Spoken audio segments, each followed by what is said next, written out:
परम पूज्य गुरुदेव श्री विद्यासागर जी महाराज की, परम पूज्य गुरुदेव श्री समय सागर जी महाराज की, मुनिराज श्री प्रमाण सागर जी महाराज की, निर्विवेक सागर जी महाराज की।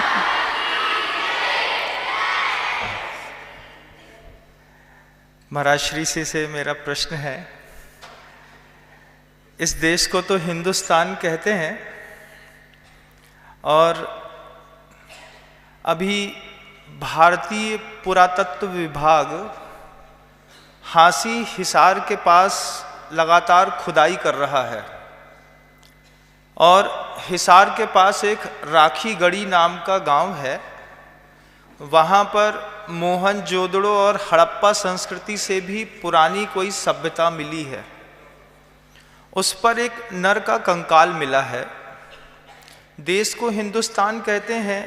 हड़प्पा संस्कृति अभी तक सबसे पुरानी मानी जाती थी, लेकिन राखीगढ़ी में जो नर का कंकाल मिला है उसमें जो डीएनए है, H1 डीएनए होता है हिंदू का, वो डीएनए उसमें नहीं पाया गया।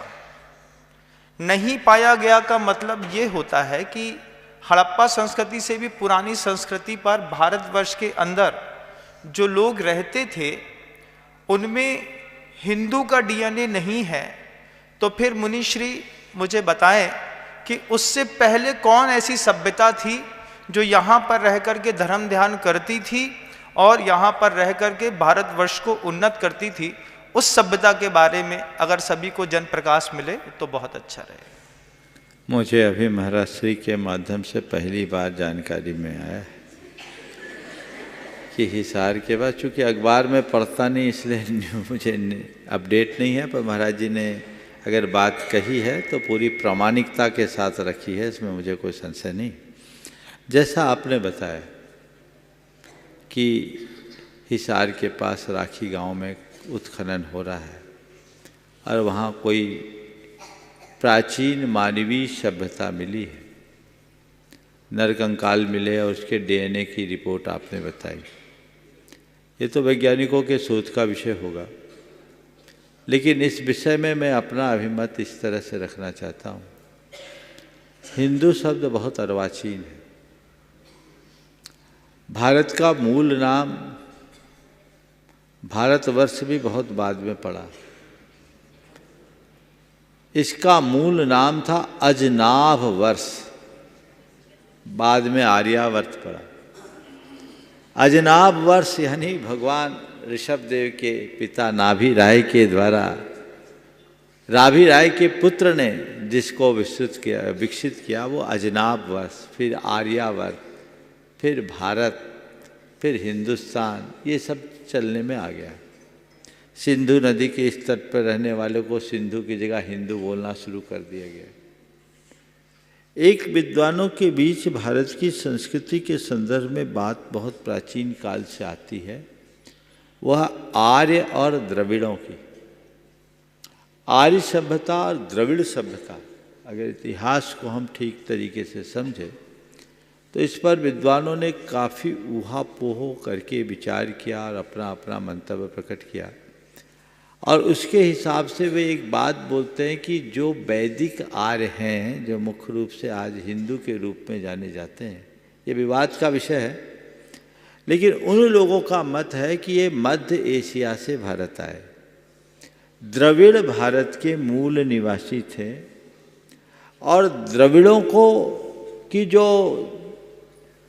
जीवन शैली थी, उनकी जो चर्या क्रिया थी, वो वैदिकों से भिन्न थी और वह पूरी तरह से श्रमणों से यानी जैनियों से मिलती थी। उन्हें ब्रात्य शब्द से भी जोड़ा गया है। ब्रात्य संस्कृति एक प्राचीन संस्कृति जो व्रतों का पालन करे, वो ब्रात्य। द्रविड़ लोग वैदिक कर्म कांडों में, यज्ञ यज्ञांगों में विश्वास नहीं करते थे, वे व्रतों का पालन करते थे, इसलिए ब्रात्य कहलाते थे। तो हो ना हो ये पूरा प्रकरण यदि है तो इस पर विचार करना चाहिए, कहीं ये द्रविड़ों से संबद्ध तो नहीं है। और डीएनए का किस हिसाब से विश्लेषण किया गया है जब तक मैं उसके पूरे वैज्ञानिक पृष्ठभूमि को न समझूं, तो मेरी दृष्टि में उस पर टिप्पणी करना उचित नहीं है। लेकिन इस पूरे प्रकरण का समाधान यदि निकलेगा तो भारत के मूल इतिहास को समझने पर ही निकलेगा, और भारतीय इतिहास को जानने के लिए हमें द्रविड़ संस्कृति का भी एकदम निरपेक्ष भाव से अध्ययन करना चाहिए। डॉक्टर राधा कुमुद मुखर्जी जैसे विद्वान ने हिंदू सभ्यता नामक ग्रंथ लिखा। उन्होंने जैनियों को वैदिक आर्यों से पुराना निरूपित किया। डॉक्टर राधाकृष्णन ने भारतीय दर्शन नामक अपनी कृति में लिखा कि जैन वेदों लिखित होने के बावजूद वेद पूर्व हैं। डॉक्टर जयशंकर प्रसाद ने अपनी कृति संस्कृति के 4 अध्याय में इस बात का उल्लेख किया कि जैन वैदिकों से पूर्व के हैं। तो ये वैदिकों के पहले जिस डीएनए की बात आप कर रहे हैं उसकी क्या स्थिति थी, इस पर विश्लेषण होना चाहिए, और जैनियों की पुरातन संस्कृति को लेकर के इस पर विचार करना चाहिए। मैं ये नहीं कहता कि आज के संदर्भ में जैन हिंदू नहीं है। मुझसे पूछो अगर कोई कि जैन हिंदू है कि नहीं है, तो मैं कहूँगा जैन हिंदू है। और आज एक विशेष रहस्योद्घाटन करना चाहूँगा। 1994 में गुरुदेव मुक्त अमरकंटक में थे और विश्व हिंदू परिषद का अंतर्राष्ट्रीय धर्म संसद अयोध्या के राम मंदिर के निर्माण को लेकर के होना था, और वो हरिद्वार में एक बड़ा सम्मेलन था। गुरुदेव के लिए निमंत्रित किया गया था कि वहाँ आप पहुँचे, तो गुरुदेव तो पहुँच नहीं सकते थे, और उदयपुर के गोधा जी थे, विश्व हिंदू परिषद के बहुत कर्मठ कार्यकर्ता थे। वो बार बार गुरुदेव के पास आते थे। मूलचंद जी लोहाड़िया के वो समधी होते थे। तो उन्होंने कहा कि गुरुदेव आपका एक संदेश पहुंच जाए तो भी बहुत बड़ा काम हो जाएगा।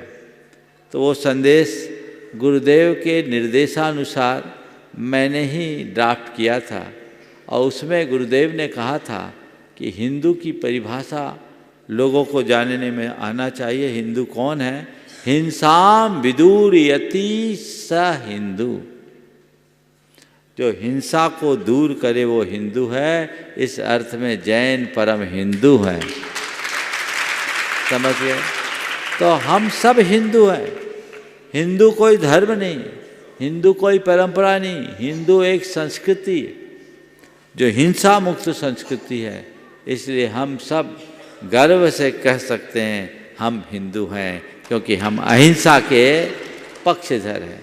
इसलिए इस पर गंभीरता से विचार होना चाहिए और पूर्वापर दृष्टिकोण देख कर, पूर्वाकर स्थिति को समझकर इस पर विस्तार होना चाहिए।